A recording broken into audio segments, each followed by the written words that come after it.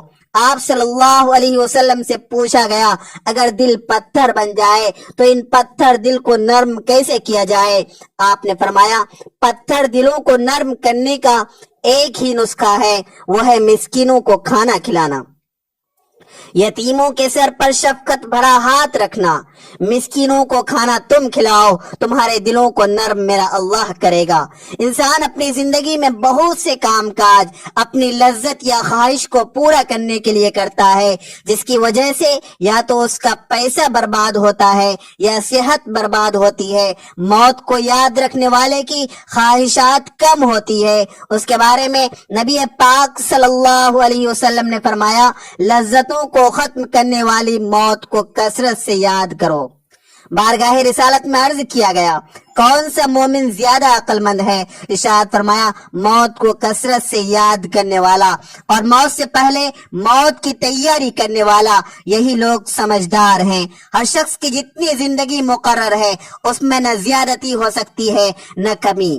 جب زندگی کا وقت پورا ہو جاتا ہے اس وقت حضرت اسرائیل علیہ السلام روح قبض کرنے کے لیے آتے ہیں اور اس شخص کے دائیں بائیں جہاں تک نگاہ کام کرتی ہے اسے فرشتے دکھائی دیتے ہیں. مسلمانوں کے آس پاس رحمت کے فرشتے ہوتے ہیں اور کافر کے دائیں بائیں عذاب کے فرشتے ہوتے ہیں. روایتوں میں آتا ہے تقریباً 500 فرشتے ہوتے ہیں اور اس وقت ہر شخص پر اسلام کی حقانیت آفتاب سے زیادہ روشن ہو جاتی ہے، مگر اس وقت کا ایمان معتبر نہیں، اس لیے کہ حکم ایمان بالغیب کا ہے اور اب غیب نہ رہا بلکہ یہ چیزیں مشاہدہ ہو گئی. حدیث میں ہے کہ ایک طائر پہلے قفس میں بند تھا اور اب آزاد کر دیا گیا. علماء فرماتے ہیں بے شک پاک روحیں جب جسم سے جدا ہوتی ہیں عالم بالا سے مل جاتی ہیں اور سب کچھ ایسا دیکھتی سنتی ہیں جیسے یہاں حاضر ہیں. حدیث میں فرمایا گیا ہے کہ مومن میت آئے تو اس کی راہ کھول دی جاتی ہے، جہاں دل چاہے جائیں. مردہ کلام بھی کرتا ہے اور اس کے کلام کو جن اور انس کے سوا تمام حیوانات وغیرہ سنتے بھی ہیں. جب مردے کو قبر میں دفن کرتے ہیں اس وقت اس کو قبر دباتی ہے. اگر وہ مومن ہے تو اس کا دبانا ایسا ہوتا ہے کہ جیسے ماں پیار کرتی ہے، اور اگر وہ کافر ہے تو اس کو اتنے زور سے دباتی ہے کہ ادھر کی پسلیاں ادھر اور ادھر کی پسلیاں ادھر ہو جاتی ہے. جب دفن کرنے والے دفن کر کے وہاں سے چلے جاتے ہیں تو ان کے جوتوں کی آواز سنتا ہے. اس وقت اس کے پاس 2 فرشتے اپنے دانتوں سے زمین کو چیرتے ہوئے آتے ہیں اور نہایت سختی کے ساتھ سخت آواز میں سوال کرتے ہیں. پہلا سوال تیرا رب کون ہے؟ دوسرا سوال تیرا دین کیا ہے؟ تیسرا سوال ان کے بارے میں تو کیا کہتا ہے؟ اگر بندہ مومن ہے تو پہلے سوال کا جواب دے گا میرا رب اللہ ہے، اور دوسرے کا جواب دے گا میرا دین اسلام ہے، تیسرے کا جواب دے گا وہ تو رسول اکرم صلی اللہ علیہ وسلم ہے. اس وقت آسمان سے ایک منادی ندا کرے گا کہ میرے بندے نے سچ کہا ہے، اس کے لیے جنت کا بچھونا بچھاؤ اور جنت کا لباس پہناؤ اور اس کے لیے جنت کی طرف ایک دروازہ کھول دو. جنت کی ہوا اور خوشبو اس کے پاس آتی رہے گی اور جہاں تک نگاہ جائے گی وہاں تک اس کی قبر کو کشادہ کر دیا جائے گا اور اس سے کہا جائے گا کہ تو سو جا. پہلے اس کے بائیں ہاتھ کی طرف جہنم کی کھڑکی کھولیں گے جس سے گرم ہوا اور سخت بدبو آئے گی، پھر وہ بند کر دیں گے. اس کے بعد دائیں طرف سے جنت کی کھڑکی کھولیں گے اور اسے کہا جائے گا کہ اگر تو ان سوالوں کا صحیح جواب نہ دیتا تو تیرے واسطے وہ تھی اور اب یہ ہے، تاکہ وہ اپنے رب کی نعمتوں کی قدر جانے کہ کیسے بلائے عظیم سے بچا کر کیسی نعمت عظمی عطا فرمائی.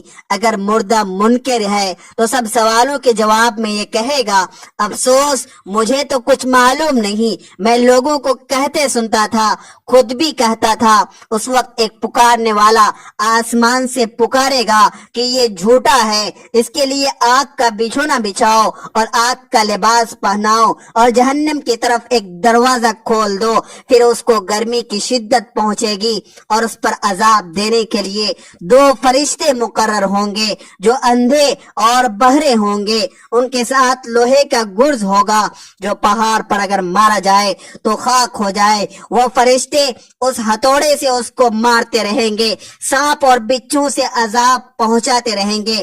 نبی اکرم صلی اللہ علیہ وسلم نے فرمایا موت کو کثرت سے یاد کیا کرو کیونکہ وہ گناہوں کو زائل کرتی ہے اور دنیا سے بے رغبتی پیدا کرتی ہے. سیدنا حسن بصری رحمت اللہ علیہ فرماتے ہیں کہ جس نے موت کی یاد دل میں بسا لی تو دنیا کی ساری مصیبتیں اس پر آسان ہو جائے گی. ایک خاتون ام المؤمنین حضرت عائشہ صدیقہ رضی اللہ تعالی عنہا کی بارگاہ میں دل کی سختی کی شکایت کی تو آپ نے فرمایا موت کو کثرت سے یاد کیا کرو، تمہارا دل نرم ہو جائے گا. ناظرین، حضور صلی اللہ علیہ وسلم نے فرمایا موت کے بعد روح میت کو کیسے پکارتی ہے. میت کو سب سے زیادہ درد کب ہوتا ہے؟ مرنے کے بعد کا منظر کیسا ہوتا ہے؟ حضرت زید سے روایت ہے کہ نبی کریم صلی اللہ علیہ وسلم نے فرمایا کہ میت پر سب سے زیادہ سخت حالت اس وقت ہوتی ہے جب غسل دینے والا اس کو غسل دلانے کے لیے آتا ہے، اس کی انگلی سے انگوٹھی اتارتا ہے، جسم سے لباس اتارتا ہے، سر سے عمامہ جدا کرتا ہے. اس کی روح بے چین ہو کر فریاد کرتی ہے جس کی آواز جن و انس کے سوا سب سنتے ہیں اور کہتی ہے اے نہلانے والے، تجھ کو خدا کی قسم میرے کپڑے بہت نرمی سے اتارو کیونکہ ملک الموت کے پنجے کی تکلیف سے مجھے پوری طرح ابھی آرام نہیں ملا ہے. جب اس کو تختے پر لٹا کر اس پر پانی ڈالا جاتا ہے تو وہ چلاتی ہے اے نہلانے والے، تجھے خدا کی قسم مجھے آرام سے ہاتھ لگاؤ کہ میں جاکنی کی سختی سے زخمی ہوں، چور چور ہوں. جب نہلا کر اس کو کفن پہناتے ہیں اور پاؤں کی طرف سے باندھ دیتے ہیں تو پھر روح کہتی ہے اے غسل دینے والے، خدا کے لیے آپ میرے سر کی طرف سے میرے کفن میں گرہ نہ لگانا تاکہ میری بیوی، بچوں اور تمام رشتہ دار دنیا میں آخری بار میری صورت دیکھ لیں کیونکہ آج میں یہاں سے جا رہا ہوں اور اب قیامت تک یہ لوگ میری صورت نہیں دیکھیں گے. پھر جب اس کا جنازہ تیار کر کے گھر سے باہر نکالا جاتا ہے تو روح پکارتی ہے اے جنازہ اٹھانے والو، خدا کے واسطے ابھی جلدی نہ کرنا تاکہ میں اپنے بال بچوں اور عزیز و اقارب سے رخصت ہو لوں. اے جنازہ اٹھانے والو، میں اپنی اولاد کو آج یتیم اور بیوی کو بیوہ چھوڑے جاتا ہوں، خدا کے واسطے میرے بعد ان کو تکلیف نہ دینا. میں اپنے گھر اور مال و اسباب دوسروں کے لیے چھوڑے جاتا ہوں، اب یہاں کبھی واپس نہیں آؤں گا، قیامت تک کسی کی صورت نہیں دیکھوں گا. پھر جب جنازہ اٹھا کر لوگ چلتے ہیں تو میت کہتی ہے اے میرے بھائیوں، میں نے آج تک جو کچھ مال و اسباب جمع کیا تھا وہ صرف وارثوں کے لیے تھا. آج ان میں سے کوئی میرے گناہوں کا ذرا سا بوجھ نہیں اٹھا سکتا. ہر چیز کا حساب مجھ سے لیا جائے گا اور میرے ورثہ اسے کھائیں گے اور اڑائیں گے. پھر جب نماز جنازہ کے بعد دفن سے پہلے کچھ لوگ اپنے اپنے گھر کی طرف جانے لگیں گے تو میت کہتی ہے اے میرے بھائیوں، خدا کے واسطے ابھی یہ ظلم نہ کرو، مرنے والا تو تم سے مانوس تھا اور تم دفن سے پہلے لوٹے جا رہے ہو. پھر جب اسے قبر میں اتارا جاتا ہے تو میت کہتی ہے اے میرے وارثوں، آج تک میں نے جو کچھ مال جمع کیا تھا وہ سب تمہارے لیے چھوڑا، خدا کے لیے تم مجھ کو دعائے خیر اور قرآن خوانی سے بھلا نہ دینا. دوستو، آخرت کی منزلوں میں سے قبر پہلی منزل ہے. اگر اس منزل میں نجات پائی تو اس کے بعد کی منزل بہت آسان ہو جائیں گی، اور اگر یہاں عذاب میں مبتلا ہوا تو آگے چل کر اس سے زیادہ سختی ہوگی. حدیث شریف میں ہے کہ مردہ قبر میں ایسا ہے جیسے کوئی شخص پانی میں ڈوب رہا ہو اور مدد کے لیے فریاد کرتا ہو. مردہ ہر وقت اپنے ماں باپ، بہن بھائی اور دوستوں وغیرہ سے دعائے خیر اور فاتحہ کا منتظر رہتا ہے۔ جب اس کو اس کے پسماندگان کی طرف سے کوئی تحفہ ثواب میں ملتا ہے تو اس کے لیے تمام دنیا اور جو کچھ دنیا میں ہے اس سے محبوب اور مرغوب ہوتا ہے۔ اللہ تعالیٰ اس کے رشتہ داروں کی دعائے خیر کے ثواب کو قبرستان والوں پر پہاڑوں کے برابر داخل فرماتا ہے۔ موت ایک دروازہ ہے جس میں سب لوگوں کو داخل ہونا ہے۔ حضرت عثمان رضی اللہ تعالی عنہ جب کسی قبر پر جاتے تو اتنا روتے کہ ان کی داڑھی مبارک آنسوں سے تر ہو جاتے۔ ان سے پوچھا جاتا کہ آپ جنت و جہنم کا تذکرہ کرتے ہیں تو اتنا نہیں روتے، مگر قبر دیکھ کر اتنا کیوں روتے ہیں؟ کہنے لگے رسول اکرم صلی اللہ علیہ وسلم نے فرمایا کہ قبر آخرت کی پہلی منزل ہے، لہذا اگر مرنے والا اس سے نجات پائے تو بعد کی منزلیں اس کے لیے کہیں زیادہ آسان ہوں گی، اور اگر اس کی تکلیف سے نجات نہ پائی تو بعد کے مراحل اس سے بہت زیادہ سخت ہوں گے۔ اور فرمایا کہ رسول اکرم صلی اللہ علیہ وسلم کا ارشاد ہے کہ میں نے کبھی کوئی منظر نہیں دیکھا مگر قبر۔ ہمارے لیے ان قبروں میں عبرت ہے۔ دیکھیے، مالدار، فقیر، طاقتور اور کمزور دنیا میں لوٹنے کی خواہش رکھتے ہیں، مال جمع کرنے اور محل بنانے کے لیے، لیکن لوگ وہاں کہیں گے ہمیں ایک نماز پڑھنے کی مہلت مل جائے، کاش ہمیں ایک دفعہ سبحان اللہ کہنے کی فرصت دے دی جائے، لیکن اب ناممکن ہے۔ اب اعمال نامے لپیٹ دیے جائیں گے، روح جسم سے نکال لی گئی، زندگی کی مہلت ختم ہے۔ اب ہر میت اپنے عمل کے ساتھ قبر میں پڑی ہے۔ اللہ تعالیٰ سے دعا ہے کہ اللہ تعالیٰ ہم سب کو دین کی سمجھ نصیب فرمائے، ہمارا خاتمہ ایمان پر فرمائے، آمین۔ ناظرین، کمنٹ باکس میں اللہ تعالیٰ کے 99 ناموں میں سے ایک نام ضرور ٹائپ کریں۔ ویڈیو اچھی لگے تو ویڈیو کو لائک کریں، شیئر کریں، چینل کو سبسکرائب کریں۔ اگلی ویڈیو تک کے لیے اجازت دیجیے، خدا حافظ۔